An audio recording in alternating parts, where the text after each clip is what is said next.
Master Judge, ladies and gentlemen, here are my reasons for placing this class of Texel Yow hogs in the order of Y, B, A and X.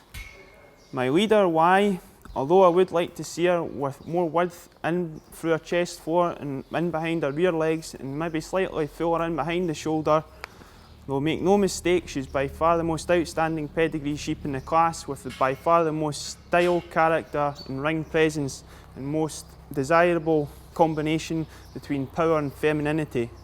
She uses this length, height and stretch through her carcass also to take her advantage in the class.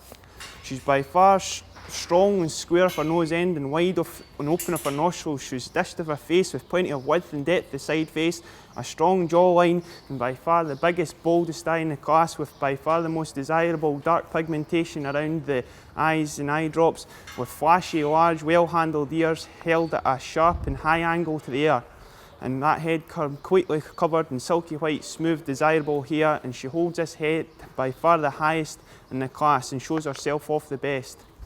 She's long and clean and tight through her body with plenty of length and stretch, and by far has the tightest, densest planted skin in the class.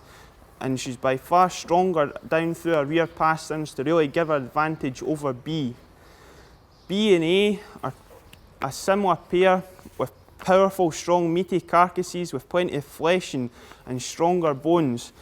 And I did place B over A, although having a bulkier skin, she's got a bigger, stronger, square nose end with more width and depth through her side face and flashier, more open and feminine ears. She's longer and stretchier through her body with a cleaner, tighter middle with more width, depth and fullness and fleshing in through her jigget and slightly more set in through her rear legs to give her advantage over A. I had no hesitation in placing A over X, for she's just far more power, width and correctness right throughout.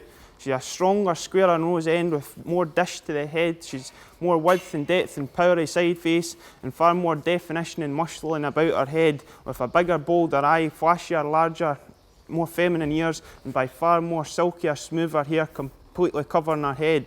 She's tighter and more densely planted of her skin with far more width, thickness and depth prevailing right throughout her carcass, far fleshier and fuller over her top line and more width in behind those rear legs. I have no hesitation in placing X last, a good sheep in her own right, though when compared to this class she's the smallest and smallest sheep by far. She's the narrowest her nose end, she's the straightest and hardest up through her head, with a shallower depth of side face, the dullest eye in the class and by far the hardest, coarsest hair in the class.